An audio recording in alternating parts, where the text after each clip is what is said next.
Well, greetings and salutations, everybody. Welcome back to the channel here, the John Campea YouTube channel for this special open mic. Good to have all you guys here joining me here today as we gather around to talk about what's going on in anything in the world of movies and movie news. Open mic is, of course, the show where the mic is open, the floor is yours. What do you guys want to talk about? That is what we are here to discuss. Although I have a feeling a lot of you are going to want to discuss The Acolyte, Episode 3. Now, I was doing, at least for 1 week, an Acolyte after show, to which I said, I reserve the right to stop doing an Acolyte after show if it turns out I'm not really enjoying it all that much. Interpret what you will out of the fact that this is an open mic and not an Acolyte after show. That being said, there are still things here for us to talk about. We're going to talk about some of the things in the Acolyte episode 3. We're going to talk about that as we get things started, and then we're going to throw it open to you. If you guys have a thought, comment, question, observation, theory, you can use the super chat and fire that in, and as long as it's appropriate to be read on the show, I'll get around to doing that. All right. So let's start talking. I want to start this off by talking about Acolyte episode 3. And since this is a television show, not a movie, it's been out now for, we're getting close to, we're about 20 hours it's been available to. So we're going to talk about episode 3 in an open spoiler way. Just so you know, if you haven't seen episode 3 and you don't want to have anything spoiled, then don't come back. Don't maybe go away, add this video to a favorites list and come back to it a little bit later. All right. Now, I am going to say, and welcome to Dwight Baldwin for becoming one of our channel members. Good to have you here, man. I want to start off by talking about, clearly, I am not overall enjoying The Acolyte. But that doesn't mean there aren't things in it that works. Like, I hate the prequels, but I'll talk openly about there are things in the prequels I think work quite well. And so on and so forth. So I want to start by talking about what I found interesting. Let's say that. What I found interesting about The Acolyte episode 3. Okay, we're going to start with that. And then we'll get into some of the downsides, but I want to start on a more positive note, if you'll allow me that. First things first. Thing I found really interesting, number one, was the notion of looking at just how creepy the Jedi practice is of flying around the universe and snatching children away from their homes and their families and whatnot, who show signs of Force sensitivity. One of the common themes in Star Wars, over the past, going right to the prequel era, even in the prequels, one of the themes that Star Wars has had, even in the prequels, is the idea that the Jedi, who are good guys, yes, but they had an arrogance, and that they were blinded to their own weaknesses, and they basically got to the point where we're good guys, and they wanted the good things, yes, but they were so bought into their own goodness that they never reflected on their own weaknesses, or reflected on what they might be doing wrong, or their own arrogance, or anything like that.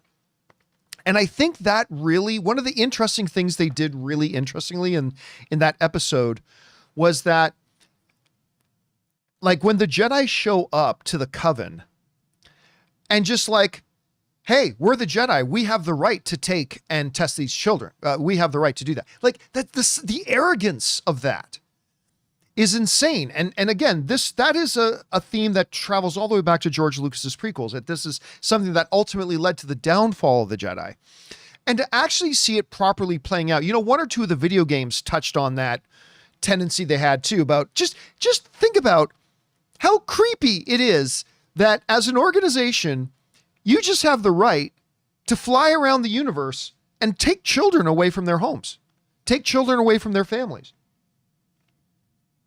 I think some, like Qui-Gon, were a little bit more sensitive about it. you want to go, you might want to go. But I mean, there's lore where it's like, maybe not. And I really did appreciate the taking a moment to show that from another point of view, which is another long-standing Star Wars theme, right? From a certain point of view. From a certain point of view, if you're looking at what the Jedi went around the universe to do, it can seem not just creepy, but a violation, right? Like a straight up violation of what they're doing. Again, from a certain point of view, which is again a long-standing Star Wars tradition to bring that up as an issue. So I found it very interesting that this episode of The Acolyte decided to investigate that and actually put it on screen in front of our faces. Again, the Jedi weren't bad guys. They weren't there to take and abuse the children. The Jedi thought, we are giving the children a bigger purpose, a better life, a chance to make a difference, right? But depending on your point of view, you're stealing our kids away and taking our children away. So that was interesting. I kind of like that. The second thing that I thought was interesting was, again, another long-standing Star Wars lore tradition, that there are different groups and bodies around the universe that interact and view the Force differently, right? Whether you're talking about the Ones or Aboleth, or you're talking about Mother Talzin and, the Witches of Dathomir and the Night Sisters or whatever, there is a long-standing tradition in Star Wars lore, some of it just going into legends and whatever, of taking the Force and seeing how different people, different cultures, different groups around the universe, because if the Force is this like thing as Yoda described it and as Obi-Wan described, this thing that penetrates and binds the universe together between all living things, right? It's not just going to be the Jedi who are aware of the Force, right? And other cultures, other people at different points in the universe will understand and interact with the Force differently. And that, again, is a long established thing in Star Wars. And I thought it was kind of interesting that in this Disney Plus iteration, they decided to say, look, what happens if you get, a reader in the live chat, Big Sam, saying, John, please, you're trying too hard to salvage this foolishness. No, I think you're just being blind. I'm just not being a blind hate idiot. These are legitimately cool things. The idea of taking a look at Jedi stealing children, that's something that should be looked at. The idea of different groups around the people interacting with the Force differently, that's something that's legit. Like if you want to be a blind hate monger and just say, I didn't like it, so everything sucks. I'm sorry, you're not going to be very happy watching any of my videos. I try to look at a pretty balanced thing. On the things I like, I'll look at the things that I didn't like about it. On the things I don't like, I will investigate the elements that were good. And if you're not one of those, my channel's not a good place for you. You might want to go off and find an echo chamber you like better. Anyway. So those two different things, for the first time ever in a Disney Plus series, bringing those ideas to the forefront, I thought was a pretty interesting thing to do, right? The Jedi taking children, different groups interacting with and identifying with the Force in different ways. Very interesting stuff. I even don't mind the idea that another group that interacts and uses the Force and identifies the Force differently, being able to come up with a way to use the Force to conceive children, well, that's been established in Star Wars lore that can happen, right? Like Star Wars, the prequels established that is something that is open to possibility. That is something that can theoretically happen. Although I will say this, I think I myself and a lot of other people jumped to the conclusion that this witch coven used the Force to create an immaculate conception, much like Anakin was. But to be clear, the show never said that. The show said that the One Mother created them, but what mechanisms, how she went about doing it is still being kept a secret, remember, her partner said to her, if the Jedi found out how you brought them about, so there might be some other device that's being used. Look, all I'm saying is this episode did not explicitly say that they used the Force to conjure an Immaculate Conception, much like the way they say that they did with Anakin in the prequels. It could be through another mechanism that they just haven't talked about yet, and they're keeping secret until episodes 4 or 5 or 6 or whatever. That's a possibility. But even if they say they did wield the Force and use the Force, the thread, to try to bring about an Immaculate Conception, it's not unprecedented in Star Wars. It's been done. George Lucas himself has set it up that that is something that is possible to do through the Force. I don't like it, but there is precedent for that, right? It's been there. And I also want to point out, if you look at something like the Night Sisters of Dathomir, right? And Mother Talzin and stuff like that, they had different abilities through sorcery and all the other different names you want to use for it, like whatever semantics you want to use.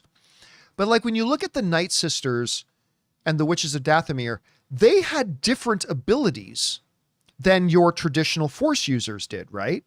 So what's to say that this particular coven of witches don't also have their own unique abilities using the Force? Again, this has all been established in Star Wars lore. The Night Sisters themselves prove that you can have another group of people who wield and interact with the Force, whatever semantics you want to call it, and they can have different kinds of abilities than our traditional Jedi Sith have, right? So the idea that this coven of witches may have a particular ability that they can use the Force in such a way to cause conception, again, is established in Star Wars lore as something that can happen. Doesn't mean I like it. Matter of fact, I don't, but it is there. And it is consistent with Star Wars lore. So there's that. I also very much do like the idea of twins. It's a story trope that's been used before, but the whole idea of twins then becoming enemies. It's actually something we've seen in Star Wars before, right? Like we've seen that in Star Wars lore, be it the video games or whatever. It's something that's been there before and has been used a lot, but I still like it. I still like the idea of twins, one more leaning towards good, one maybe leaning a little bit more towards evil. Okay, yeah, I'm a sucker for that stuff. I dig that stuff. So, in principle, there's some very interesting things there in that episode. Things that we have not seen portrayed in Disney Star Wars on Disney Plus before, but I think questions that and issues and topics worth looking at. The Jedi practice of taking young children, the idea of the Coven of Witches as a different group of Force users, the idea of how a mystery of how these two girls were conceived, because it is still a mystery. Again, they have not said, they just went, let's use the Force, and through the Force, you are now pregnant. They didn't say that in the episode. It could be something else, maybe some ancient device. I don't know what it is. It's a different universe. It's a different set of rules. And the whole thing with the twins. Okay, interesting stuff. I give it that. I do. That being said, I said this on the John Campea Show earlier today. You can make a movie that has a really good subject, right? I told the story about many years ago. There was this movie about firefighters, and I can't remember what the name of the movie was. It's been forever ago, but I remember saying this movie is terrible. Like, I really didn't like the movie. I said, it's terrible. And I got criticized by people saying, John, you're being disrespectful to firefighters.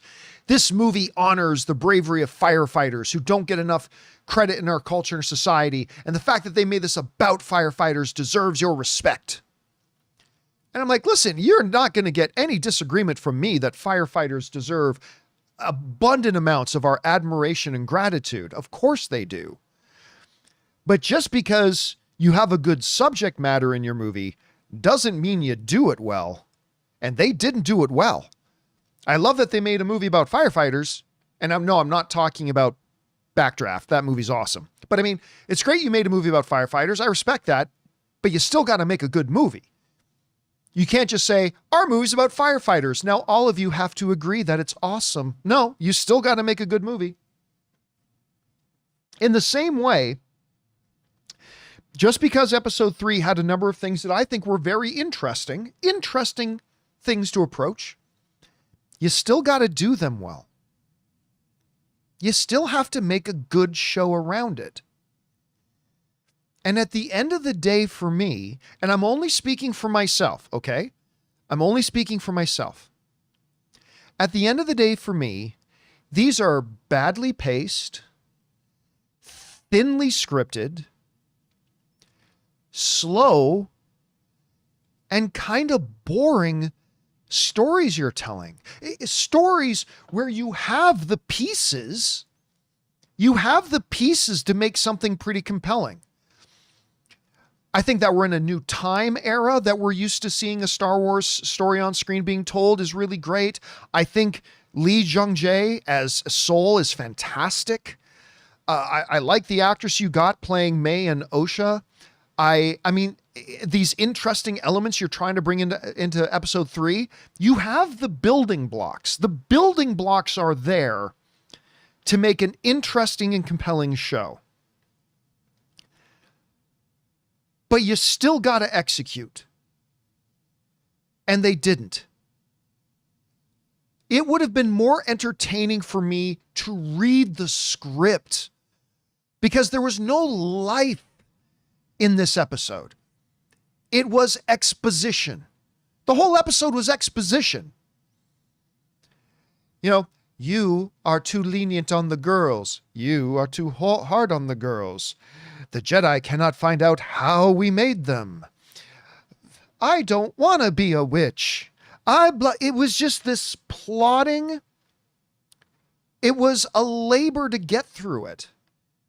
And like, I didn't say anything while we were watching it last night. I didn't watch it as it first aired because Ann and I went to the Dodger game yesterday. 15-2, the Dodgers won. 4 home runs in 1 inning. Anyway, I'm not even a big baseball fan. But, so Ann and I got back around 10 o'clock at night. We popped it on and we watched it. And we didn't say anything. We just watched it. And then it ended. And Ann turns to me and goes, did you like it? And I'm like, no, I didn't. There were some really cool things they could have done, but I didn't like it. And she goes, I didn't either. And so and that's been the problem, right? And there's a number of things that are contributing to this. You have the very awkward run times that don't actually give an episode a true amount of time to have a beginning, a middle, and end. You're trying to rush through points of exposition that aren't being given any life or breadth. You're telling it all very surface, like everything is being told in a very surface, matter-of-fact kind of way, almost like you're reading a comic book. And you know how there's the word speech bubbles, but then there's also the blocks that kind of give you narration, right? And I feel like the whole thing is just basically narration. And I don't know, man. It's just not working for me. It's not clicking, and I wish they could do better. But it's just not really working for me. Again, full credit where it's due. I'm not some blind hater on it. Full credit. There are some things they're doing. There are elements they're doing well in it. They are introducing some interesting concepts.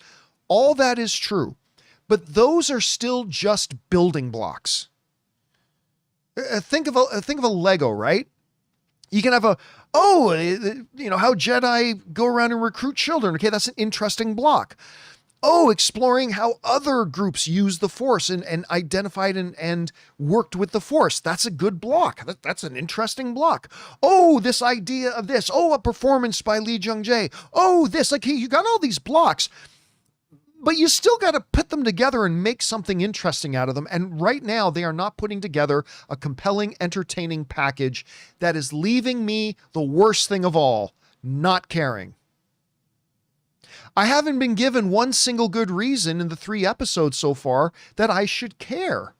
Because right now, I realize that at the end of episode 3, I don't care what happens to any of these people.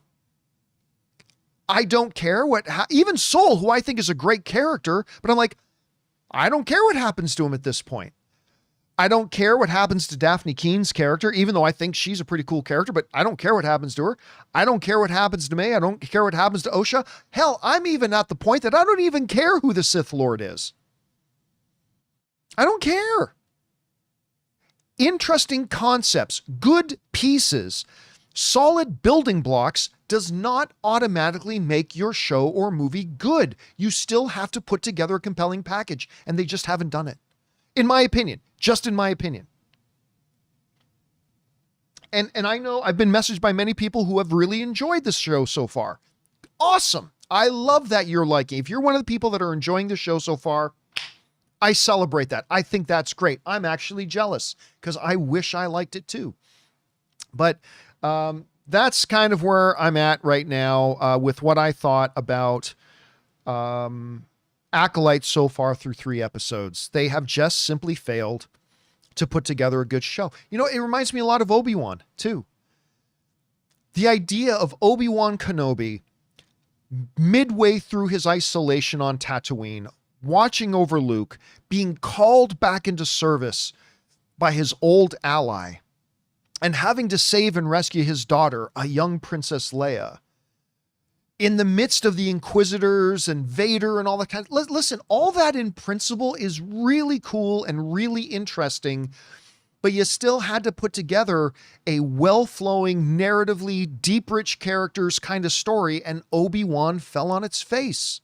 It had its positives, but it fell on its face. And let's not even talk about Book of Boba Fett. That thing, I just don't know if there are any positives about the Book of Boba Fett. I'm lost. I don't got anything for you. I got nothing for you for the Book of Boba Fett. If you have some good positives for Book of Boba Fett, awesome. I just don't have any, which is kind of weird for me. But anyway, that's kind of my take on it right now. I'm sure you guys have some thoughts and theories and stuff like that, and we will get around to those thoughts and theories as we now jump over and start taking your live questions, shall we? By the way, the super chats are still turned on, but I'm going to turn them off in just a moment here. There are already a hell of a lot of super chats in here, so I got to turn it off. And I'm going to let you guys know, I'm going to spend a little less time per question on this episode of Open Mic than I normally do for 2 reasons. One, I know a lot of you guys would have something to say about the issue of the Acolyte episode 3, so I've allowed a few more super chats than I normally would. But 2, it's my anniversary, and Ann and I are going to go out to dinner a little bit later, and I can't be late. So if with your permission, I'm going to address all the questions, but I'm going to spend a little less time per question than I normally would, if you guys will be so gracious as to indulge me. All right. That down, let's get to it here, shall we? And we start off with Sanchez Guy, who writes, "Hey, John, I want to thank you for accepting my apology during your Star Wars Acolyte open spoiler discussion. I don't remember it, but it probably wasn't even necessary weeks ago. Also, have you watched the new Wild Robot trailer that dropped yesterday?" I did. I cannot wait for this Wild Robot movie, guys. I cannot wait for this movie. They showed us the first previews for it and everything at CinemaCon. It looks beautiful, and it's got a Wall-E, for obvious reasons, right? But it has a Wall-E kind of spirit to it. So I'm looking forward to watching it, Sanchez. All right. Ray from State Farm writes, "I don't want to slam on the show, but damn, that episode was rough. I still think a lot of people are overreacting by calling it the worst episode of Star Wars, though. Oh my God. No. I did not like the episode. I don't like the show overall. But if you think that was the worst episode of Star Wars, you haven't watched a lot of Star Wars. Even recently, you haven't watched a lot of Star Wars. I would still put that episode above 5 of the 6 episodes of Book of Boba Fett. I would put last night's episode of Acolyte above at least two episodes of Mandalorian Season 3. I would put last night's episode of Acolyte above at least 2 episodes of Ahsoka. I mean, look, everybody's entitled to their opinion. If you think that was the worst episode of Star Wars you've ever seen, well, your opinion is no more and no less valid than mine. But yeah, there was a lot that were worse. Anyway, Ray from State Farm also writes, also, I noticed individuals hell-bent on hating the show for other reasons, not the overall quality of writing. So yeah, there's that aspect too. Oh, absolutely. Look, there are many people. There is a particular wretched hive of scum and villainy, cancerous, toxic losers out there in certain spaces that predetermined to hate this show. Because girls. Because we found out there was going to be a lesbian couple in it, as opposed to a man and woman couple. Look, but not everybody who dislikes the show, like me and many others like me, disliked it for those reasons. We disliked it because we wanted to like it, and the show's not delivering. It's just not delivering. And there's that. So yes, there are those other, but beware and be careful not to lump anybody who just didn't like the show in with those wretches. Don't just lump anybody who didn't like the show in with those wretches. I personally think there are many legitimate reasons not to like the show, but yeah, there are some people who tipped their hand that they were hating on the show before it ever even came out for all the wrong reasons. But anyway, there's that. All right. Next up, we got Paul Dean who writes, John, I'm out after episode 3. I thought Anakin was special for being the only one born without a father. Now it seems less special. I'm happy for anyone who likes the show, but it's not for me. See, here's what I would say to that. Again, I'm not saying I like it. I don't. But what I would say to that is that remember, Anakin kind of being conceived of in the Force was never something that was a reality in Star Wars, the original trilogy. It's something literally that George Lucas is the filmmaker, just made up later, right? He just made it up. That was never, I mean, there's a great book called How Star Wars Conquered the Galaxy. I think that's the name of it. Correct me if I'm wrong, if I'm a little off on the wording, and you guys know the book I'm talking about, right? But there's a great book in there that talks about that. And that was like, there was a number of big things in Star Wars that George Lucas literally just pulled out of his ass and made up, right? For example, Luke and Leia being brother and sister. That was never in George Lucas's head when he was making Star Wars A New Hope. It was never a part of it. That he had not one thought about Luke and Leia being brother and sister when he was making Star Wars, the first movie. Not at all. It wasn't until later when they were making Empire Strikes Back, they decided to pull that one out of his ass and make them brother and sister. And I'm glad that he did, because it's a great story twist and all that kind of stuff, right? But remember as well, that was like Anakin's Immaculate Conception was never a part of Star Wars lore in the original trilogy. That was never a part of it. That's just something he made up later. Now, since he did make it up and put it in there, right? Since he did make it up and put it in there, he's now set a precedent. He is saying this is possible. And by the way, there were times that it was kind of hinted that Mother Talzin of the Night Sisters might even be more powerful than Palpatine. All I'm saying is that because George Lucas introduced that as a possibility of something that can be done in the universe, it opens the doors. It opens the doors that other storytellers, and look, I'm going to say this too. When George Lucas was in charge of Star Wars, because he's the guy in charge of Star Wars, he's allowed to make up whatever shit he wants. He was the one in charge of Star Wars, so he can make up shit. Some of it was awesome, like Luke and Leia being brother and sister. Some of it was the most batshit, awful, disgust, stupid stuff ever. Midichlorians. You know what I think about when I think of midichlorians? Any of you guys watch Fraggle Rock? Any of you guys watch Fraggle Rock? Remember the dozers? Work your cares away. Play is for another day. Little dozers, the little guys going around working with the hard hats and no eyes just going around. Yeah, that's midichlorians. Stupidest thing ever brought into Star Wars. ever. Totally ruined what the Force is. Totally took what should be anyway. But because he's George Lucas and because he's the one running Star Wars at the time, he can do that. Now that other people are in charge of Star Wars, they have the right also to introduce new concepts. But again, this whole concept of Immaculate Conception, if that's even what they're doing. Remember, this episode did not say they created the girls through the Force. It's a little bit implied, but there's also openings that there could be other explanations that she used and leveraged to create those girls. We just don't know what it is yet. But even if it is Immaculate Conception, and I don't like it. Let me just be clear, I don't like it. But George Lucas introduced the concept. It can be done. Palpatine was not the universe's most powerful Force user of all time. And if he could do it, maybe. That's always remained a little bit gray about whether or not he actually created Anakin or not. But I'm just saying, if it's introduced that it is possible, something can be done through the Force that way.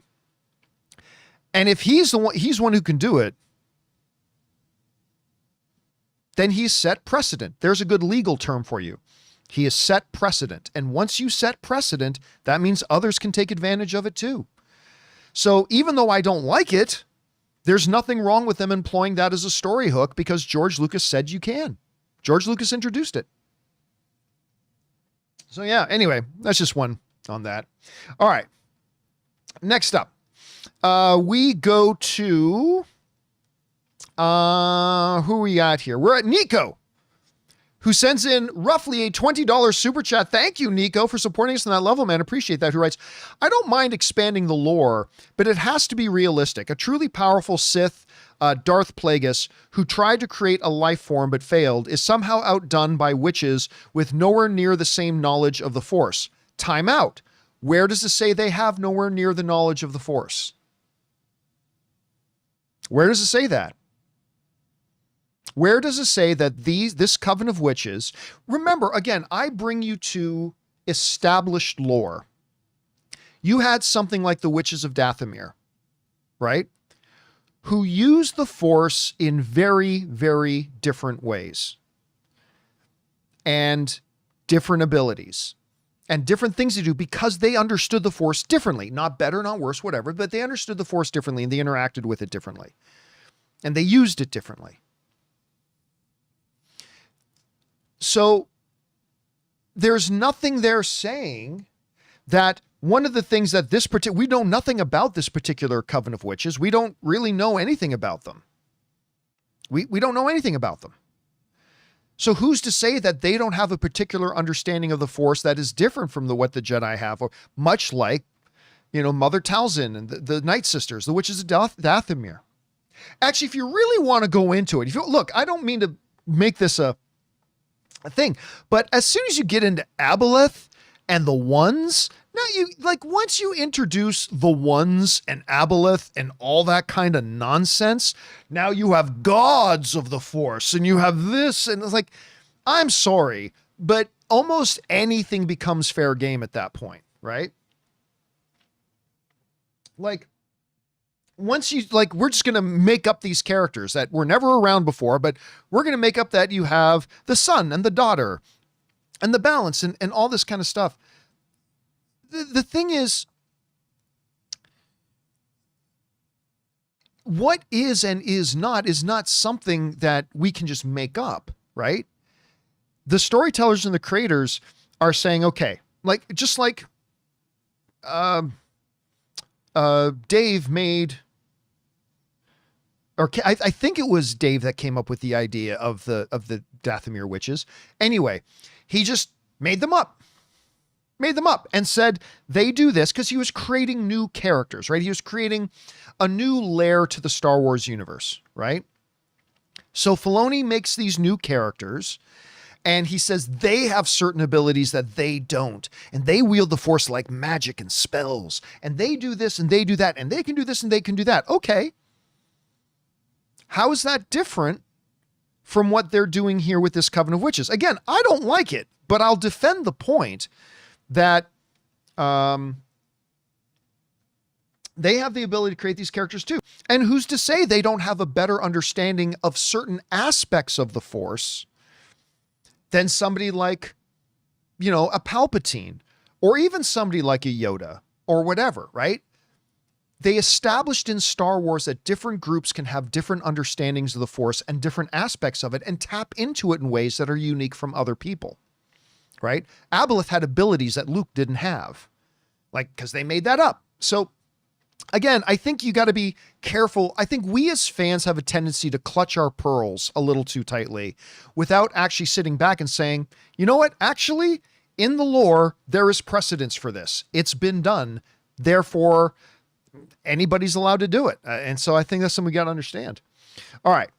Next up, Raymond Verada writes, is Star Wars more of a fantasy now than sci-fi? I'll be honest with you. I've always kind of considered Star Wars more fantasy than sci-fi. To be honest, I mean, really, I mean, to me, it truly is the blending of sci-fi and fantasy, but I've always kind of considered a little bit more fantasy than sci-fi, although there's an argument to be made for both. All right. Matt Thornton writes, if a show has me wanting to see what happens in the next episode, then it's doing something right. I can't disagree with that. Not the best Star Wars show, but I am enjoying it. Listen, the first 2 episodes, I was not in love with those episodes, but I could at least say when each of the 2 episodes ended with all the problems I had, I was at least curious to see what happens next. I did not feel that way after episode 3. I'm just being honest with you. I'm just telling you what my reaction was, right? So after episode 1, with all the problems that I had with it, I was still like, okay, I want to see what happens in the next episode. And then after episode 2, I was like, okay, I want to see what happens in the next episode. With all the things that I thought were okay and all the things that I didn't think were okay with it. But I got to be honest with you, at the end of episode 3, I got to tell you, I was not looking at my watch to see how many more days until the next episode. It kind of lost me a little bit. So look, I'm not saying I won't watch the remainder of the series. It's Star Wars. I'll probably will, but I'm not feeling excited to watch the next episode. That's just my reaction to it. Again, I'm not saying I'm right and I'm not saying I'm wrong. I'm just saying that's the way it is. It just didn't feel like I'm excited to watch the next one. Rob Presser writes, 1 of 2. It's sad when people hate a show because of different director/actors, race/gender orientation, and it doesn't line up with their caveman thinking. It honestly kills the joy somewhat of being a fan because some people can't be civilized and not be hateful/send death threats, etc. Listen, that's I'm not going to go off on that whole thing again, but you know, there are definitely people out there who call themselves Star Wars fans, that have made Star Wars their ground zero for their culture war and how they want everything to be straight and white and male and whatever. I've already gone on about that. Yes, it is sad. Yes, it is pathetic. But that doesn't let Star Wars off the hook from still needing to make quality content. Like, it's great. Like, I have no problem if you want to, like, in a galaxy that's so big and so vast, you're going to have gay characters. You're going to have characters that look different and are different and all kind of stuff. And if you want to make those characters the characters that are center of some of the stories, great. But you still got to make a great story. And that's where I feel that they're falling short. But that's just me. All right. Next up, Robert also writes, this is Star Wars, where many different kinds of people and species live in the galaxies. I was just saying that myself. There's going to be lesbians, black people, etc. Oh, yeah, absolutely. And listen, most people understand this, right? It's just a very loud, very ignorant subsection of subhumans that don't. And it is what it is. But again, if you're Star Wars, that doesn't let you off the hook. You still got to make quality content. You still got to make a good show around those. You want to use characters that represent that? Great. But you still got to make a good show. You made Obi-Wan around a straight white male. Great. But you still got to make a good show. And they didn't. And they didn't here either. Again, just in my opinion. All right. Next up, Damaris Love writes, 1 of 2. The twins' conception was both interesting and a bit of reworked storytelling of episode 1. Well, I mean, yes and no. any more than a lightsaber being used is a retelling of something in another Star Wars thing, right? They established in Star Wars canon that a child could be created through nothing but the Force. At least it's implied. And since that is established as something that can be done, just like a ship traveling through hyperspace was established in one movie. If another movie decides to use that as well, that doesn't mean it's just borrowing from something else. It's just saying that there's precedent and therefore they can follow that story thread if they'd like. Again, not that I liked it. All right, next up. Amin writes, one of two. I don't think this is a bad show necessarily, but it's a poor one in my opinion. I tend to agree. Again, I think there are good things about it, but just overall, it's not cutting it for me. I'm still interested enough though to see what happens, and I'll reserve my full judgment until the season ends. You know what? And that, Amin, listen, that is right there the most rational response, right? You got to look at a show as a whole. Who knows? Maybe episodes 3, 4, and 5, like 4, 5, and 6 will knock it out of the park, and I'll go, you know what? Now that I look at the series as a whole, wow, it was really good. I don't know. Maybe that'll happen. But you're right. That is the most rational approach, saying reserve judgment until the season ends. Seems like they had an interesting story outlined to begin with, but just didn't know how to effectively develop it. That's exactly how I feel. I feel like the same way as I do with the prequels. I feel if you look at the prequels and just break it down into like a 6-page outline, there is the building blocks for a really great trilogy of films. It just didn't make it happen. And I kind of feel the same way right now, a little bit like with the Acolyte. I feel like if I look at a little outline, I'd go, you know what? Yeah, the building blocks are here for something really cool. But you still got to make it, and you got to make it work. And I feel like right now, I mean, it's not working, but to your point, we'll see if future episodes can change our minds. All right, next up. Christopher Brickner writes, May's reaction to Osha leaving, I would say, to quote Ron Burgundy, well, that escalated quickly. I love you. You and I are one. The one in the sun. So much sun, so much fun. I am you. You are me. La-dee-dee, la-dee-dee. To, you're leaving? I'm going to fucking kill you. You're going? I'm gonna straight up murder you.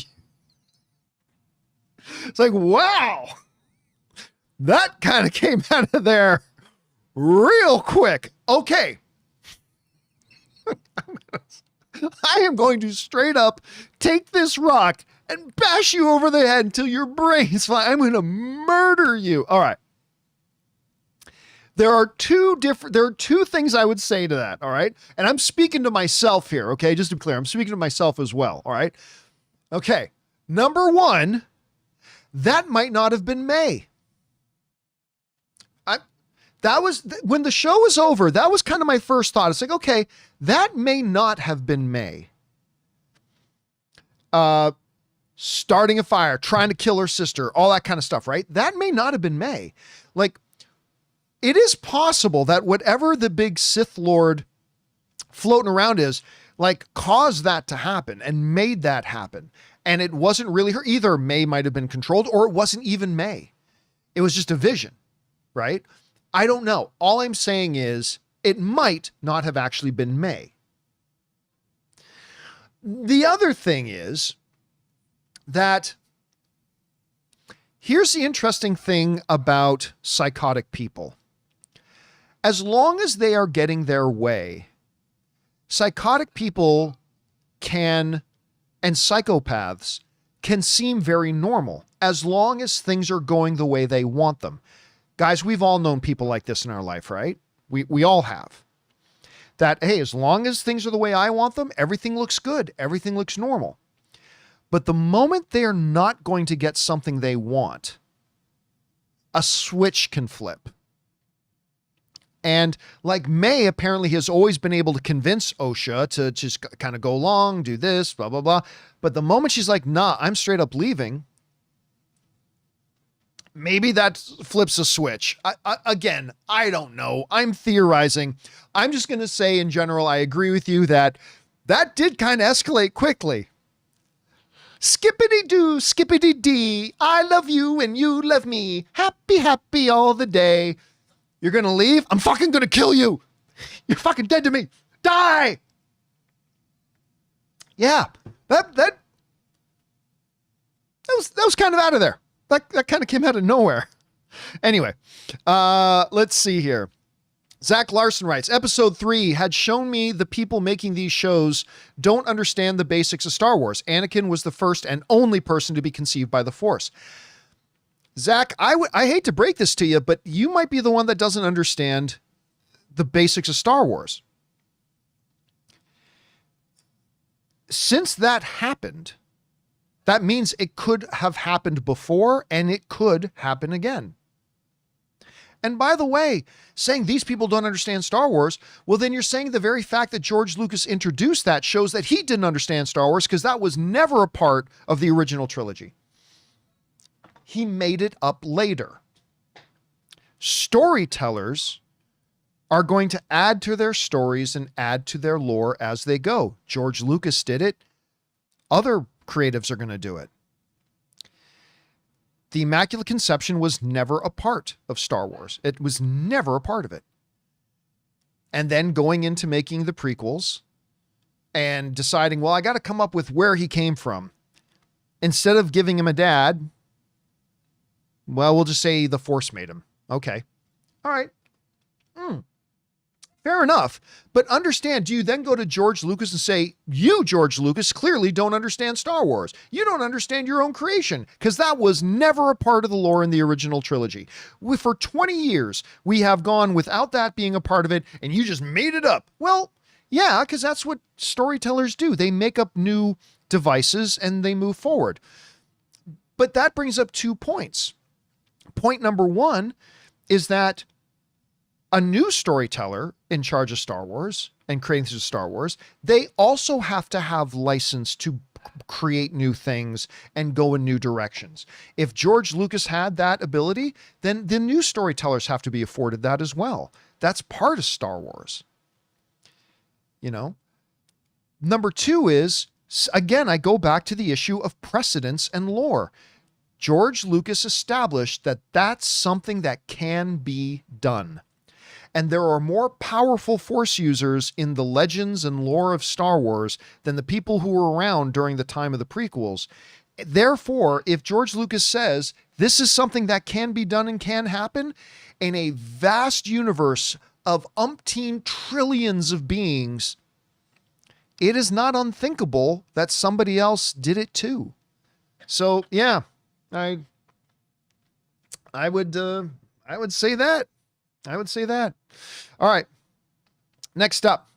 Let's see. Henry A. writes, the Force is female, Kathleen Kennedy. Again, Henry, that's ignorance. Kathleen Kennedy never said that. The Force is female is a Nike ad campaign and product line that was created to support and endorse female athletics and for women to get involved in athletics. And Kathy Kennedy wore their shirt to support that initiative. It is not a Star Wars thing. It's not something Kathleen Kennedy made up. Stop visiting the echo chambers that you visit. Anyway, next up, Safwat writes, I'm really enjoying this show. I'm wondering why the buck stops at witches when it comes to suspending disbelief in the Star Wars universe for so many fans. Here's the thing too. It's like, you do understand that witches have been around in Star Wars already, right? Like for a couple of decades. We just had some of them in Ahsoka, but they were around before that. The Witches of Dathomir. I mean, you could make arguments that Aboleth was in her own way kind of a witch. As a part of the family of the Ones and all that kind of stuff. The Mother Talzin, the Night Sisters, that whole thing. So it's kind of funny. I hear some people complaining, and listen, you guys heard me already. I've got a load of complaints about this show, but like hear people complaining, what witches? Why would they have witches? Witches have been around in Star Wars for a long time, guys. Witches have been around for a long time. I mean, I may not like what the witches are doing. I may not find these witches very interesting. I may find these witches pretty boring, but yeah, witches. Witches are a part of Star Wars lore. They have been for a long time. So I don't understand people clutching their pearls at that. Anyway, next up, Omega writes, no, not for me. No respect for the established lore regarding the Force. I'm not quite sure what you mean by that. Everything they did in the show has precedence in established lore in the Force. It's been done. Like everything they did in this show has been done at some point or another. So that is there. In my opinion, it's a bastardization of the Force. That's a key word I've been hearing a lot of people in the same echo chamber throwing around. Bastardization. That's the word that's being thrown around a lot. Anyway, of the Star Wars I know and love. Of course, fair, some folks enjoy it, but it's not for me. Listen, I for one am not enjoying it. But it's not disrespect to existing lore. It's following the precedents of existing lore. It's nothing new here. Witches are not new. Spellcasters are not new to Star Wars. These are all things that have been established before. The possibility of a being being created or multiple beings being created strictly through the use of the Force been established in Star Wars lore. Again, you're going to get I have a lot of complaints about the show. I straight up don't like it after episode 3. I don't like the show, but I don't like it for reasons of the same reason I wouldn't like any other type of show, whatever. Everything they did in this show has precedence. It just kind of does. So it's not a disrespect to the lore at all. It's just a boring, uninteresting use of the lore. That's kind of the thing to me that's bothering me. It's just boring and it's not interesting. I mean, it's been there, but yeah. Anyway, next up, Christopher Brickner writes, the Hollywood Reporter said that the Acolyte had 11.1 million views in the first 5 days after 4.8 million views day one. That's below Ahsoka's 14 million views in 5 days and on par with Percy Jackson's 13.3 million views in 6 days. Yeah, listen, it had more day one views than even Ahsoka did. Here's the problem.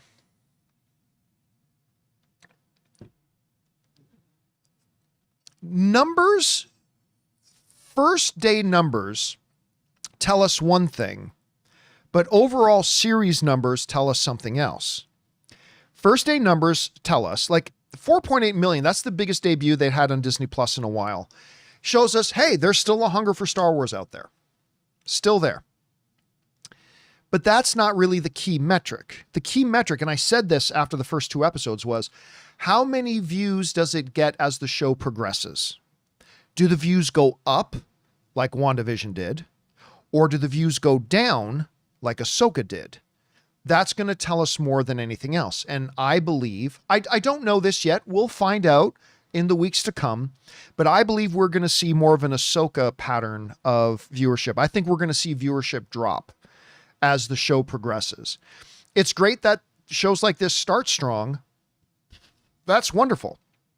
The key is, does it generate word of mouth and get people excited to come back so the numbers go up week after week? And I do not believe that's what's going to happen with the Acolyte. I mean, hey, I hope it does. Good for them. I mean, I don't have to like it to hope that it has success. I hope it has success, despite the fact that I don't like it. But I really don't think we're going to see the numbers go up. I think we're going to see the numbers go down. But anyway, we'll see. All right. Next up, we have Dwayne Fernandez writes, hey, John, I haven't watched the show yet. I'm waiting to binge, but do you think it broke any established movie canon? No. Unfortunately, it's also not very good. Not that it matters too much as long as the story is good, but I'm just curious. No, I honestly, again, maybe it's just because, I've worked in law and all that kind of stuff. And I think more along the lines of like precedents, what has been established before, and is what you're doing not identical to what was done before, but consistent with what was done before. So them doing the thing with the girls. And again, we don't know if the Acolyte is going to say the girls were immaculately conceived by the Force. We don't know that that's what they're going to say is the cause of their creation. It might be something else, right? But let's say it is for a minute, just for the sake of argument. Let's say it is. Is it identical in which the way it's implied Anakin was created No, it's not identical. But is it consistent in spirit with what they established in the way that Anakin was created? Yeah, it's not out of bounds. It's consistent with what was done before by different people, maybe in a different way, but in principle, it's consistency. That creates what's known as precedent. And once you establish something as precedence, then other storytellers have to be free to engage that precedent and exploit it and use it in new and creative ways. I just wish they used it in also more entertaining ways, but that's just me. All right. Next up, Cuss Cinema writes, I just realized that the girl that plays young May on The Acolyte is the same kid that played Trudy in Violent Night. Is that true? Is that the same kid, the David Harbour movie, Violent Night? I really like that movie. Is that the same? I had no idea. I'm going to have to go back and take a look now. I got to go back and take a look. Let's see. Next up, Ray Loves Trenchcoats writes, I think Fireproof was the firefighter movie you were thinking of earlier. Maybe. I honestly don't remember. You could totally tell me the name of the movie and everything, and I wouldn't remember. It was so many years ago, but thank you for thinking of it. All right. Andrew Vanderpool sends in a $50 super chat. Thank you, Andrew, for supporting us on that level, man. Appreciate that, dude, who writes, end of my work's budget year, and I had some time off so that I had to use before I lose it. Decided to have a bad movie marathon, but bad movies I've never seen. So I watched Morbius, Madam Web, Green Lantern, and Catwoman. Most fun I never want to have to again. Yeah, you know what? I understand even Ryan Reynolds hates that Green Lantern movie. And I don't think it's good. Don't misinterpret me. I don't think the Green Lantern movie that he did is good. I don't. But I also don't think it's the dumpster fire that Madam Web, Morbius, and absolutely Catwoman are. Like, I think, like, if you had to create a hierarchy of those movies, I would at least say Green Lantern was clearly better than any of those. Even though I don't think it's a good movie, I still think it's better than those ones. But anyway, yeah. Certain things about it were completely awful. Anyway, Andrew, thank you again for supporting us on that level and being so generous. Really appreciate that, man. I hope you enjoyed your time off. All right. Raymond Verrata writes, they kill Carrie-Anne Moss. Now she's the bad guy. Again, I think this is all going to be a point of that standard Star Wars trope from a certain point of view, right? Like, remember when May kills that one Jedi Master or gives the Jedi Master the poison, right? I think a very important part of that conversation is when he says, we thought we were doing the right thing. You can never ask more of a hero than to do what they think is right. Like if they're presented with a situation and one thing they think is wrong and another thing they think is right, the hero will do what they think is right. And hopefully you're correct about that. But like Obi-Wan lying to Luke. I mean, let's be honest here. Obi-Wan straight up lied to Luke, but then kind of covered his ass by saying, well, what I told you was true from a certain point of view, right? And that's a classic Star Wars-ism that we've had. And I don't think they made the Jedi the bad guys in the sense that it's all a matter of a point of view. That if you have a group of characters that really think they're doing the right thing, if you tell it from their point of view, they're the heroes. But if you tell it from somebody else's point of view, they may be the villains. I always tell this to people. You are the hero in somebody's story. But also remember, lest we get too up on ourselves, you are the villain in somebody else's story, whether you know it or not. So it's going to be interesting to see how they kind of play around with that. All right, next up. Jerome writes, what can Disney and Hollywood do to get rid of the idea that having diversity means the movie or show will be bad? Oh, nothing. That's changing the human race. That's changing the basic nature of certain people. There's nothing. That's just saying, what can we do to get rid of, racism, prejudice, all that kind of, what can we do to get rid of that? Unfortunately, the answer isn't in what can Hollywood do. It's what we as a human species have to do. Anyway, next up. All right, guys, we still have more to do. That's at the top of the list that I've got right now. There's still more questions that you guys have sent in that we will get to. But before we do, we're going to take a quick moment and thank the two sponsors of today's episode, our friends at Miracle Made and The Perfect Gene.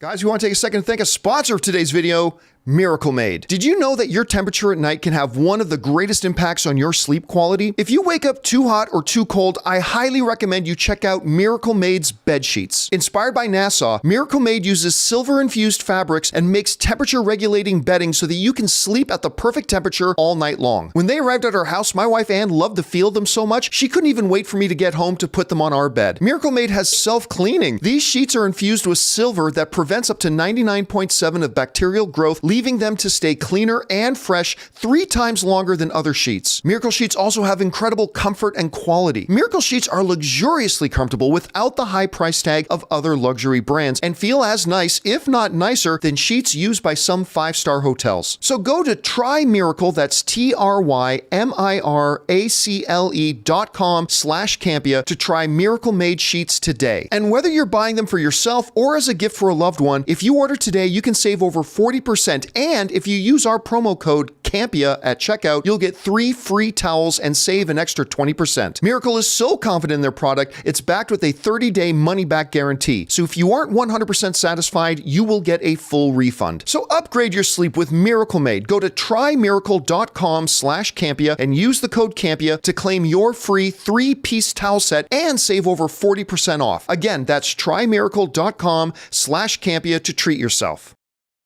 Hey guys, we want to take a second to thank a sponsor of today's video, The Perfect Gene. Guys, are you tired of the rough and rigid jeans crushing your boys? Well, today's sponsor, The Perfect Gene, finally solved all of your denim difficulties. They make great looking, perfect fitting jeans that are as comfortable as sweatpants. The secret? A special denim fabric that is super soft and has the perfect amount of stretch so you can squat, do yoga, or just sit around all day without ever having to take them off. I'm going to admit I was a little bit skeptical because to me, jeans have always been jeans. They're practical, but not always the most comfortable. But I'm telling you guys, it's not an exaggeration. Once I put on these jeans, The Perfect Gene redefined what jeans can be to me. They're the perfect fit, they stretch, they breathe, and again, they're just insanely comfortable. So guys, it's finally time to stop crushing your balls in uncomfortable jeans by going to theperfectgene.nyc/Campea15. Our listeners get 15% off your first order plus free shipping, free returns and free exchanges when you use code Campea15 at checkout. Again, that's 15%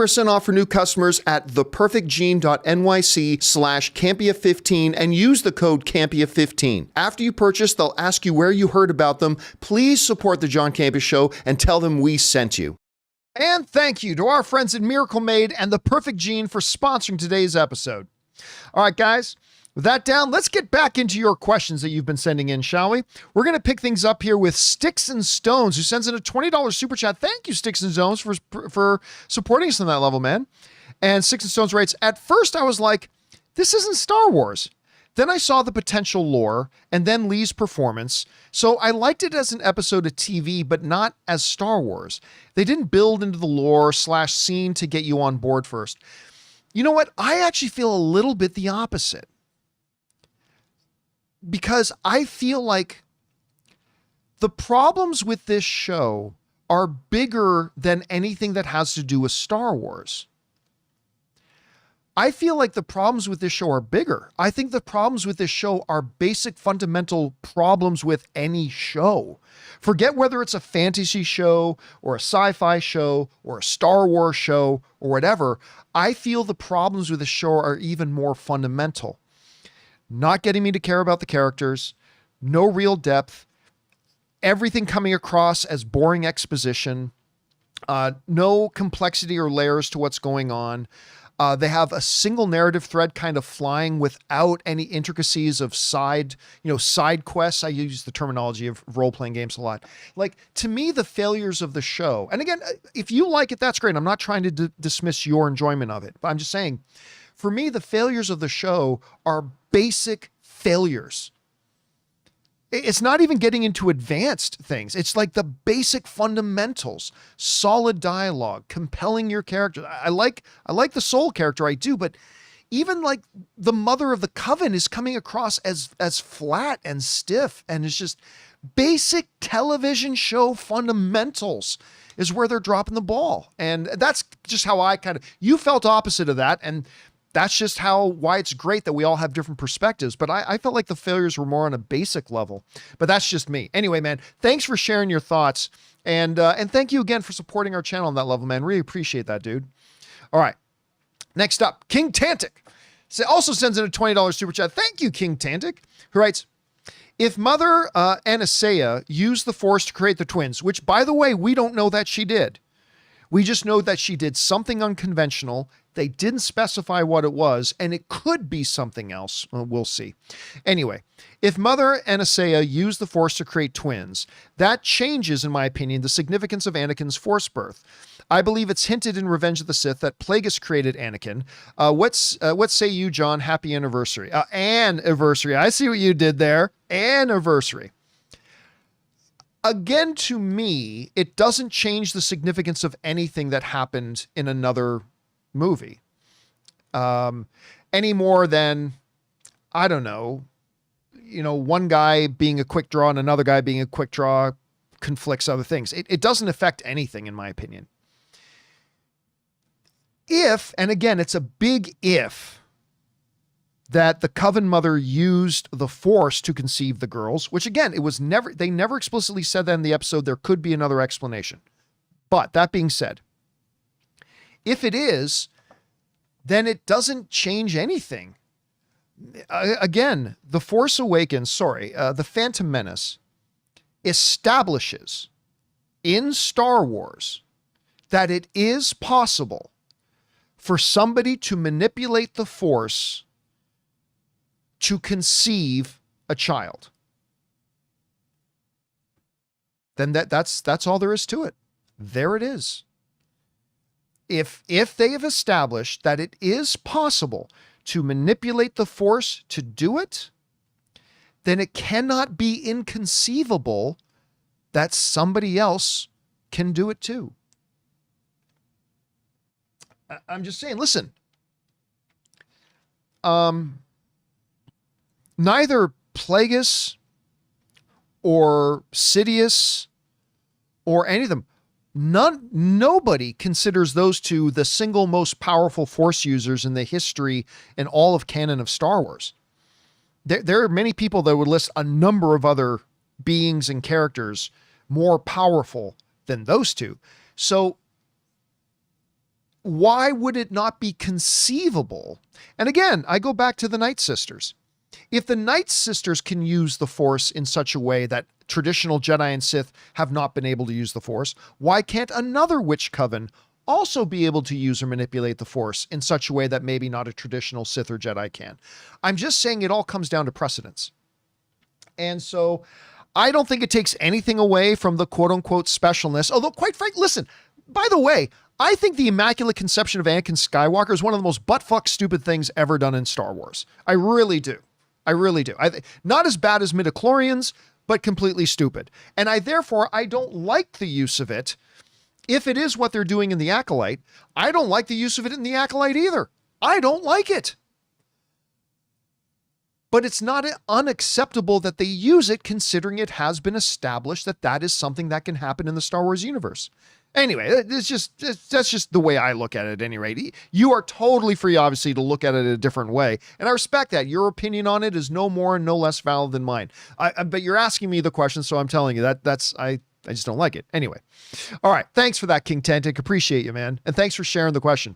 All right. Alex Pitt writes, Ishana Shyamalan was doing an interview with Sean Chandler. Oh yeah, I saw that interview Sean did with her. She said her favorite of her dad's films is Lady in the Water. I don't remember that. I saw a little bit of Sean's interview with her. Of course, her dad is M. Night. Listen, that's a beautiful thing, right? Movies are subjective. Just because I think Lady in the Water, no hyperbole here, just because I think Lady in the Water is one of the top 10 absolute worst films ever made in history, does not mean somebody else can't enjoy it. That's the great thing about movies, is that there can be something in there for somebody, right?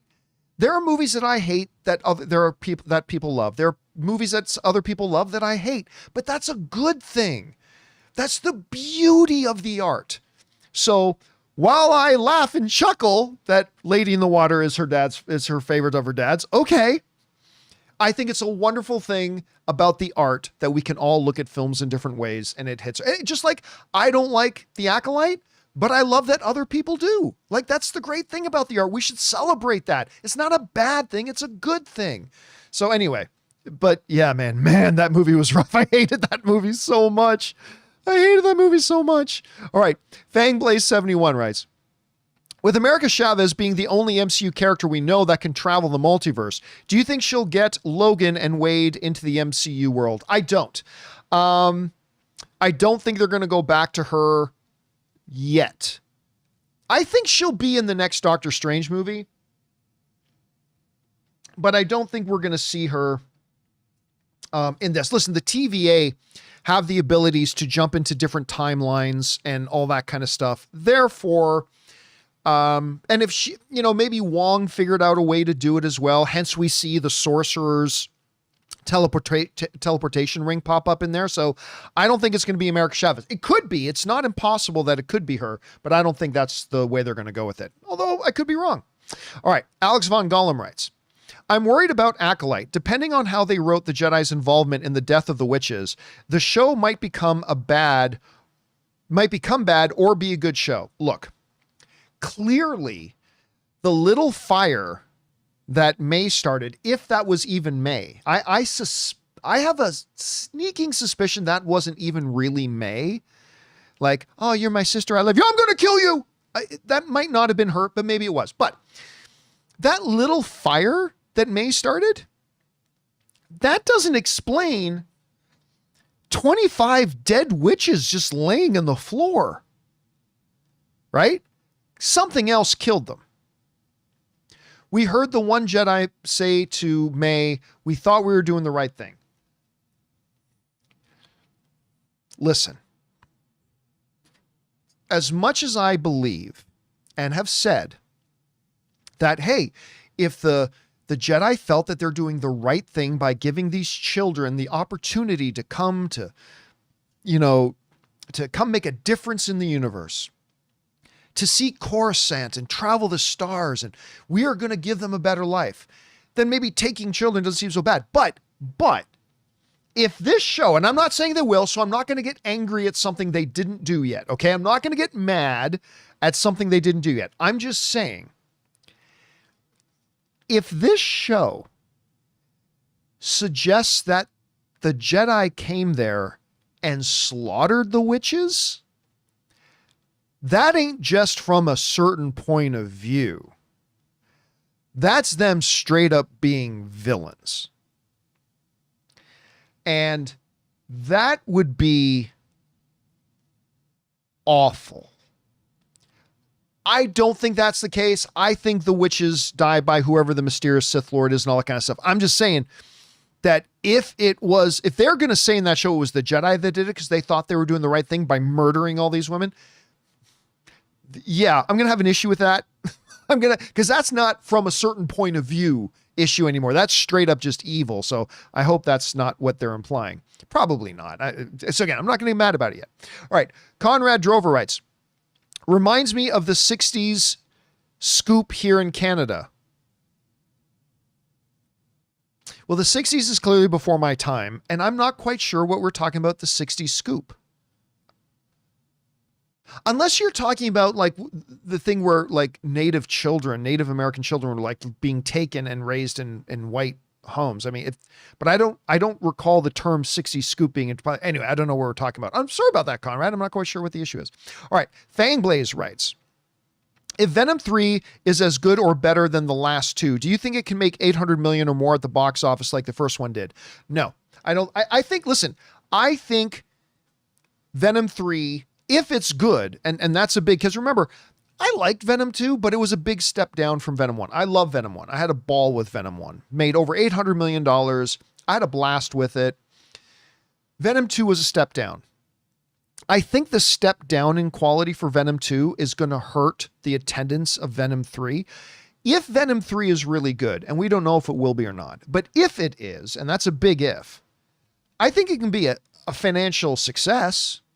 but I don't see it making 800 million. Like, even if the movie's magnificent, that's a big if, I don't see it making $800 million again. But I mean, 500 million, 600 million, that could be in the ballpark. And I think that would be considered a big financial win. But no, I unfortunately don't see Blade 3 making 800 million, but I hope it does. All right. Newt Lockson writes, Jedis and witches struggling for power. Love it. Again, in theory, the idea of Jedis battling witches, that sounds cool as hell to me. But they didn't do anything cool with it, unfortunately. In principle, it sounds cool to me, but yeah, they didn't do anything that worked for me. Raya writes, I think once a spoiler becomes a spoiler, it'll always be a spoiler. I'm not saying we can't talk about it openly. We just need to give warnings first. But what's a spoiler? See, we've talked about this on the show before. It's difficult to nail down the issue of spoilers because everybody has a different definition of what a spoiler is, right? Everybody has a different definition. Like literally, you know people like this too. I have talked to people and you have talked to people where it's like, there's a scene where two characters are having dinner and they kind of talk about something. Like something non-issue, right? Like whatever. No, I don't want to, don't spoil it. Now I know that two people have dinner. Like, I do not consider that a spoiler. Like, I saw a clip where, Ryan Gosling is driving a car down the street. I didn't want to know that Ryan Gosling drives a car. Look, I'm not even being silly. I have literally talked to people that like any little detail, they consider a spoiler. I have a much, much more to the far extreme definition of a spoiler for myself. To me, a spoiler is only a piece of information that fundamentally changes the way you view the movie as a whole. For example, if you know that Charlton Heston is on Earth the whole time, that knowledge fundamentally changes the way you watch the original Planet of the Apes, right? Because it changes your perception of every single scene in that movie that you know that Charlton Heston is not on some alien world. He's actually on Earth. That changes your entire perception of the movie. If you know that in Usual Suspects, that Kevin Spacey is Kaiser Soze, then that fundamentally, that's not just a little scene. That changes the way you're able to see and understand and watch that movie in its entirety. It changes everything.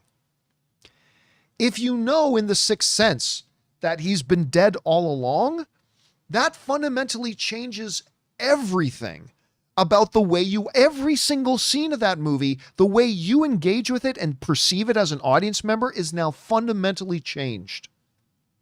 To me, that's what a spoiler is. A spoiler to me is not so-and-so and so-and-so have a fight in the movie. Blah, blah, blah, blah, blah, blah shows up in this scene.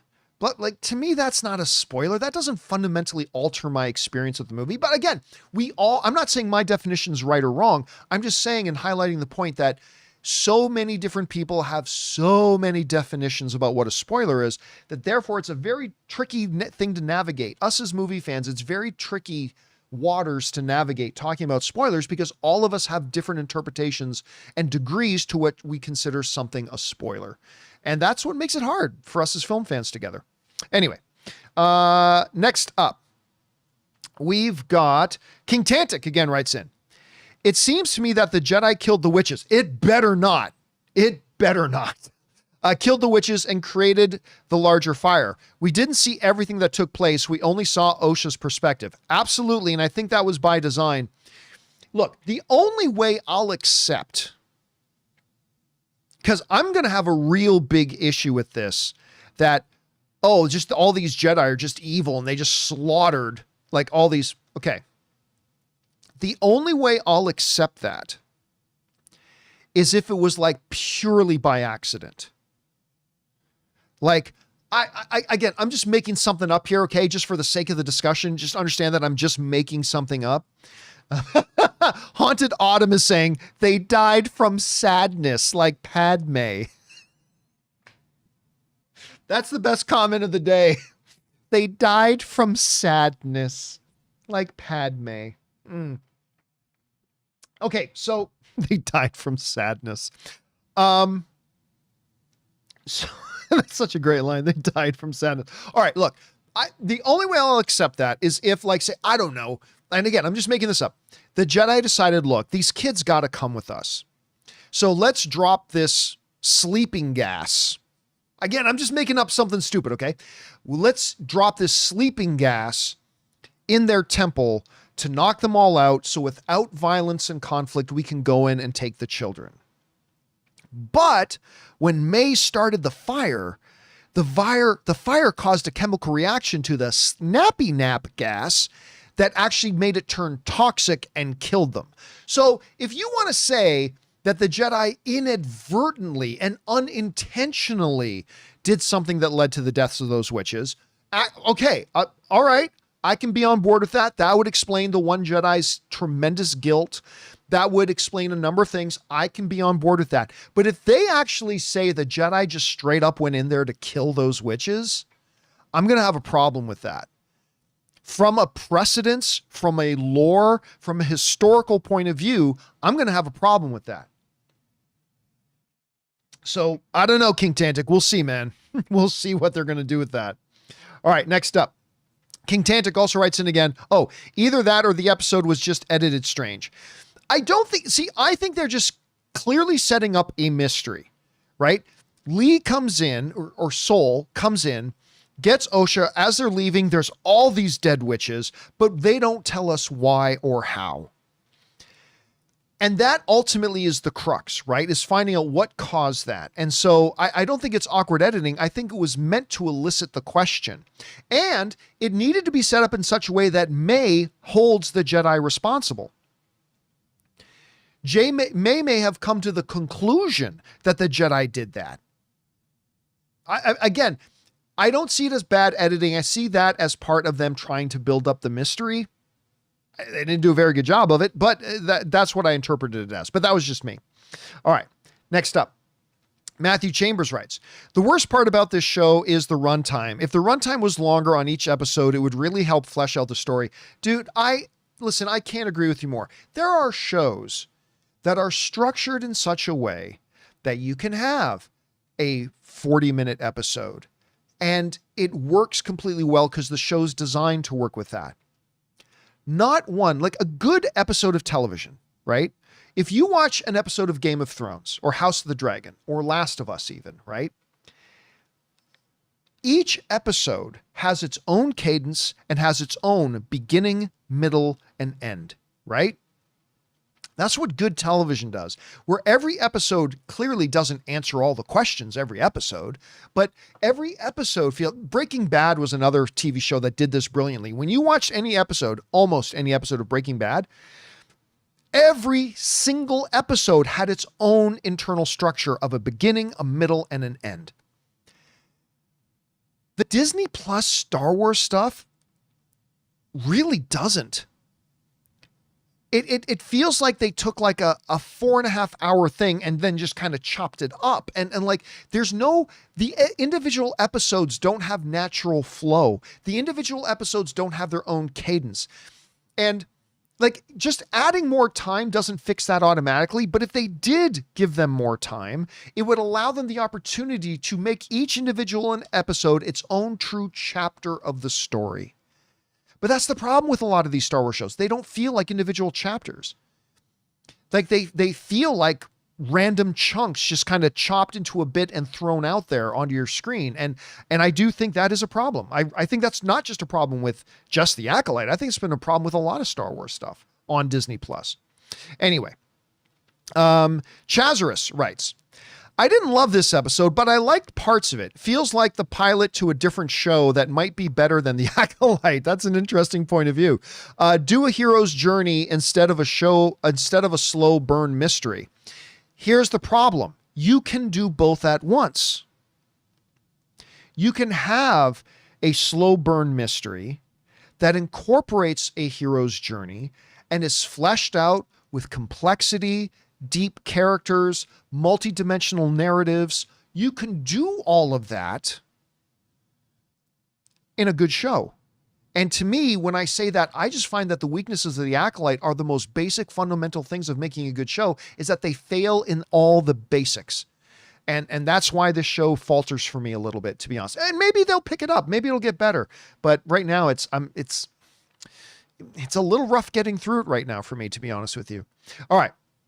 Thomas Roughly writes, this may have worked as a movie, not an 8-episode series. Maybe it will recover, maybe. See, here's the problem. I said that about Obi-Wan, and I believe that about Obi-Wan. I think Obi-Wan could have worked quite well as a 2-hour and 45-minute movie, as proved by, I forget who did it, but there was a fan who took Obi-Wan and re-edited it, moved things around, took some things out, all that kind of stuff, and changed the order of some things and put together quite a decent little movie. I mean, it wasn't great, but they were able to take a bad show and make it an interesting, pretty good movie. That could have been the case with Obi-Wan. I don't think The Acolyte would have made a good movie because it's failing in the basic things. They're not making it interesting. To me, it's all a point of view, but to me, they're not making it interesting. There's no complexity to the characters. Everything is very surface level. There's no multidimensional like storytelling layers going on. Everything is a plot. Everything is presented as straight, boring exposition. Like when those things, the very basic fundamentals, are your problem, I don't think making it a movie would have made it any better, to be honest with you. I mean, maybe I'm wrong, but it just seems to me that making a movie wouldn't have made it any better. All right. Let's see. Fangblaze71 writes, have you ever tried the One Piece anime? Yes, I have. After the live action, I fell in love with it, and now I'm on episode 853. I never got so attached to the show. I'm going to be honest with you. I tried the One Piece anime before watching the live show. Did not like it. Again, I'm not trashing on it or anybody who enjoys it. It just didn't work for me. That's all. Didn't work for me. Oddly enough, I resisted watching the One Piece show on Netflix then, the live action one. I said, guys, I tried watching One Piece. It wouldn't work. And I had a couple of people say to me, John, you know what? I think you'll have a different experience with the live action one. And I went, okay, I'll check it out. And you know what? I really enjoyed the live action one. I have no idea why. I I didn't like the anime, but I actually liked the live action one. So I'm actually quite looking forward to them doing season 2. I had a really good time with the live action one. All right. Next up, Samuel Shin sends in a $20 super chat. Thank you, Samuel, for supporting this, man. He writes, and supporting us on that level, man. Samuel writes, agree on all points, giving it one more episode, tapping out if I'm not won over. I think I just expected more excitement, action to have me invested or to hook me in. Don't buy the acting either. World feels small too. Dude. Oh my God. Listen, I am all for, believe me, I am. I've talked about this before. I am all for telling different types of stories in the world of Star Wars, in this vast, endlessly vast universe with trillions upon trillions, trillions of trillions, of different characters and places and beings and stories to tell, big stories, small stories, all that kind of stuff. I love it. I want them to explore that. But this show feels very small. It feels incredibly small. And I get the idea that there's a murder at its core. It's a murder mystery. Okay. And I like that. I appreciate that they're kind of going for that, but like we're talking about the most powerful force in the galaxy, the Jedi Knights at that time in history. Right. And like something that is rocking them in their core. Somebody's going around killing Jedi. We're trying to keep it quiet and all this kind of stuff and find this coven of witches that is really just like 25 people hanging out on a rock, but whatever, like everything about it feels small. And that is not the fundamental problem of the show. Don't get me wrong. It's not like everything else about the show would be great, but because it feels small, I hate it. I'm not saying that. But it is something that kind of has become a thing to me, that somehow they've made these Star Wars shows. It was the same with Obi-Wan. It was the same, not as bad with Obi-Wan, but it was the same with Ahsoka. Everything feels small. And it's just something I wish they could figure out a way to make it feel grander. Even if it's a smaller, more personal story, give it a feel like we're in a vast universe. Anyway, I see what you're saying there, Samuel. Thanks for sharing your thoughts, man. All right.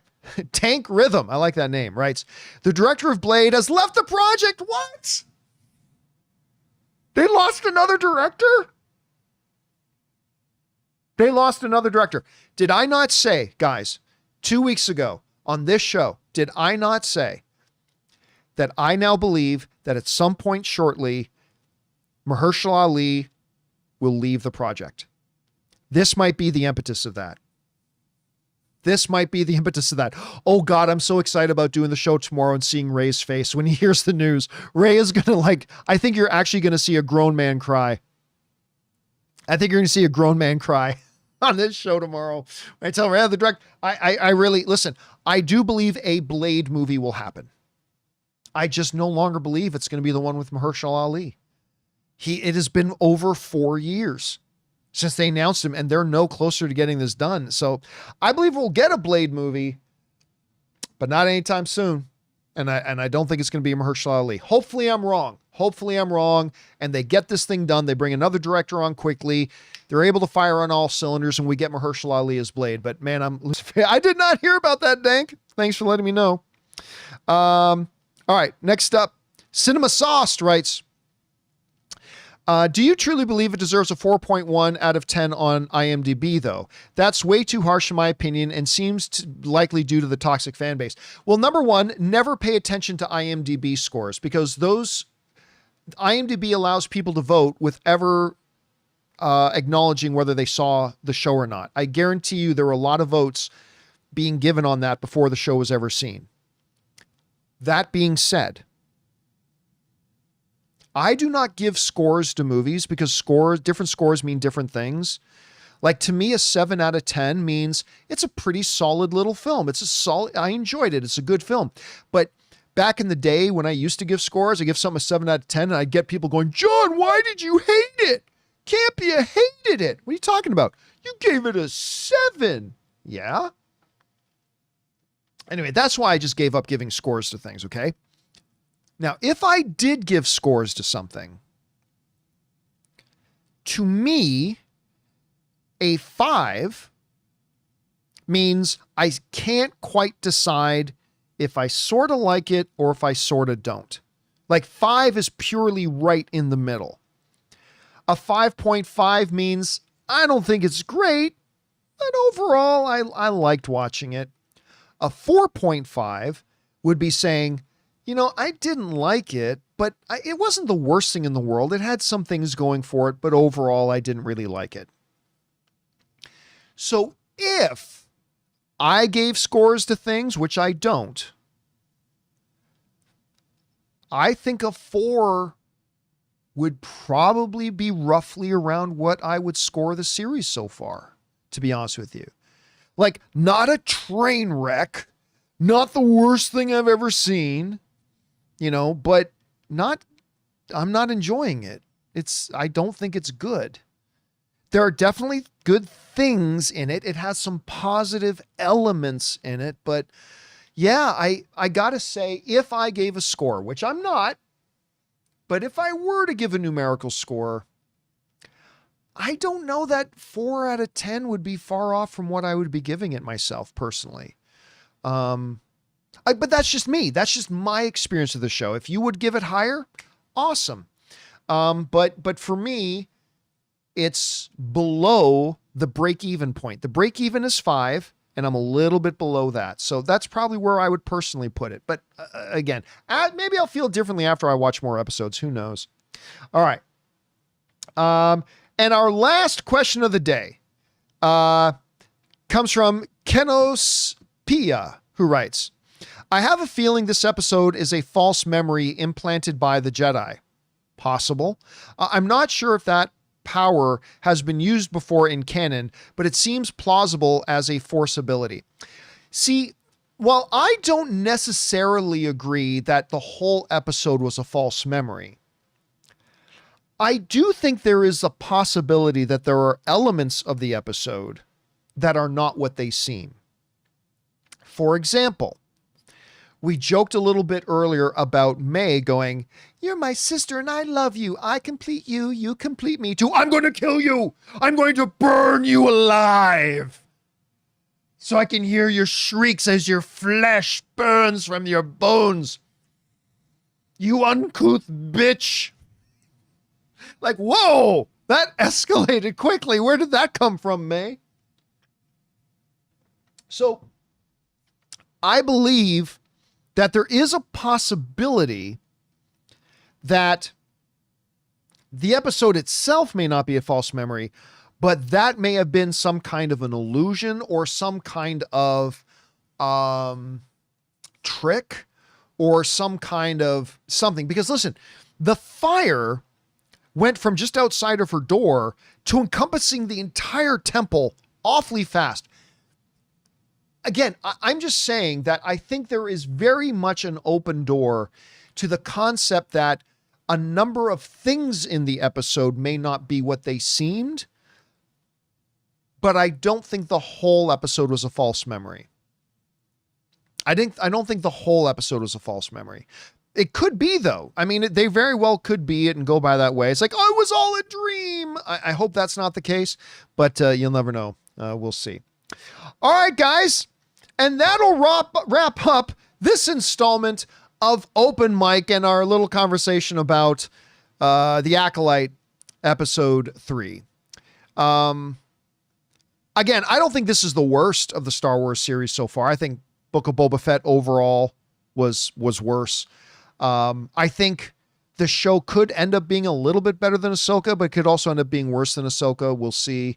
Again, it's not a complete dumpster fire. They've got some interesting things in there that they could be doing that are cool, but they're just, in my opinion, and only my opinion, I could be right, I could be wrong, whatever, but it just seems like they're failing on the fundamentals of making a good show, which is really strange because it's coming from the showrunner who did Russian Dolls, which was an incredible show.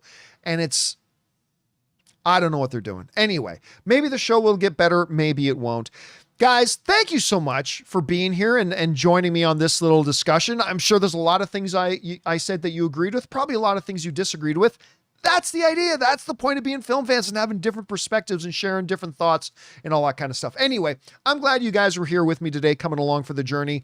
Thank you so much for joining me. Don't forget to come back and join us as I have to tell Ray that the director of Blade, another director of Blade, is gone. That should be a lot of fun. I hope you guys will join us tomorrow. Guys, a huge appreciation to all of you, especially you guys who sent in the questions. Number one, because you gave us really insightful, even things, if it's things that I disagreed with, you gave us perspectives on the show here today. And I appreciate you all so much for doing that. And you supported our channel as you did it. And we're very, very grateful for that. All right, I'm going to go have anniversary dinner with my wife. Thank you guys so much for being here. My name is John Campea. And until next time, my friends, I'm going to kill you.